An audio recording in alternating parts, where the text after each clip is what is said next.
رکوع سے پہلے ہاتھ اٹھانا، یعنی رکوع میں جاتے ہوئے اللہ اکبر کہتے ہوئے رفع الیدین کرنا۔ رفع الیدین کے مواقع۔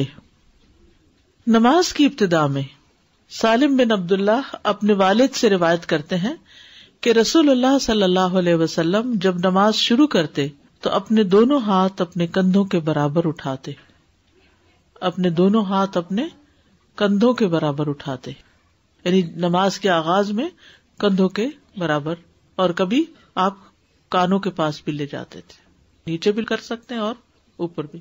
رکوع میں جاتے ہوئے اور رکوع سے سر اٹھاتے ہوئے، رکوع میں جاتے ہوئے اور رکوع سے سر اٹھاتے ہوئے، صحیح بخاری کی روایت ہے۔ اور جب رکوع کے لیے اللہ اکبر کہتے یعنی نبی صلی اللہ علیہ وسلم، اور جب اپنا سر رکوع سے اٹھاتے تب بھی اپنے دونوں ہاتھ اسی طرح اٹھاتے تھے جیسے شروع میں اٹھائے، اور سمع اللہ لمن حمدہ ربنا ولک الحمد کہتے، لیکن سجدوں میں ایسا نہیں کرتے تھے، سجدے میں جاتے ہوئے ہاتھ نہیں اٹھاتے تھے اور نہ سجدے سے سر اٹھا کے ہاتھ اٹھاتے تھے۔ 2 رکعتوں کے بعد کھڑے ہوتے ہوئے، ابن عمر سے روایت ہے اور یہ بھی صحیح بخاری کی، کہ جب وہ نماز شروع کرتے تو اللہ اکبر کہتے اور اپنے دونوں ہاتھ اٹھاتے، اور جب رکوع کرتے تب بھی اپنے دونوں ہاتھ اٹھاتے، اور جب سمع اللہ لمن حمدہ کہتے تو بھی اپنے دونوں ہاتھ اٹھاتے، اور جب 2 رکعت ادا کر کے کھڑے ہوتے تو بھی اپنے دونوں ہاتھ اٹھاتے تھے۔ اور ابن عمر اس کو اللہ کے نبی کی طرف منسوب کرتے تھے، یعنی ابن عمر ایسا کرتے تھے تو وہ کیا کہتے تھے، میں کیوں کرتا ہوں، کیونکہ نبی صلی اللہ علیہ وسلم ایسا کرتے تھے۔ رفع الیدین کے بارے میں وائل بن حجر کی گواہی۔ وائل بن حجر جو ہیں یہ مدینہ میں 9 ہجری کو مسلمان ہوئے تھے، اس کے بعد اگلے سال 10 ہجری کو دوبارہ مدینہ آئے تھے۔ اس سال بھی آپ نے نبی صلی اللہ علیہ وسلم کو رفع الیدین کرتے دیکھا، یعنی بعض لوگ کہتے ہیں نا کہ ابتدا میں نبی صلی اللہ علیہ وسلم کرتے تھے اور بعد میں نہیں کرتے تھے، چھوڑ دیا تھا۔ کچھ لوگ کہتے ہیں وہ مکہ میں کرتے تھے یا مدینہ کے شروع میں جب منافقین بت لے کر آتے تھے اپنی بغلوں میں چھپا کر، تو اس وقت پھر یہ حکم ہوا۔ تو یہ بالکل من گھڑت بات ہے، بت تو پہلے ہی اللہ اکبر سے گر جائیں گے، اس کے لیے بار بار اللہ اکبر کی تو ضرورت نہیں ہے۔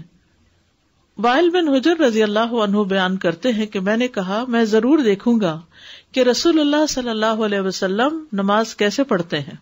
بیان کیا کہ آپ صلی اللہ علیہ وسلم کھڑے ہوئے اور اپنے دونوں ہاتھ اٹھائے حتیٰ کہ آپ کے کانوں کے برابر آ گئے، ٹھیک ہے۔ پھر آپ نے اپنے بائیں ہاتھ کو اپنے دائیں ہاتھ سے پکڑ لیا، اللہ اکبر کہہ کے کانوں تک اللہ اکبر کر کے پھر بائیں ہاتھ کو دائیں ہاتھ سے پکڑ لیا۔ پھر جب رکوع کا ارادہ کیا تو اپنے دونوں ہاتھوں کو اٹھایا حتیٰ کہ آپ کے کانوں کے برابر آ گئے، پھر اپنے دونوں ہاتھ اپنے دونوں گھٹنوں پہ رکھ دیے۔ پھر جب رکوع سے سر اٹھایا پھر اپنے ہاتھوں کو اسی طرح اٹھایا۔ رفع کا مطلب ہوتا ہے اٹھانا، یدین کا مطلب دونوں ہاتھ، رفع یدین 2 ہاتھ اٹھانا۔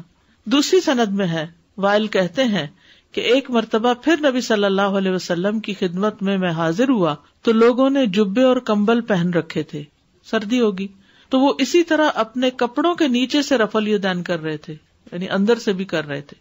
وائل بن حجر نے ہر حال میں صحابہ کو رفع الیدین کرتے ہی دیکھا۔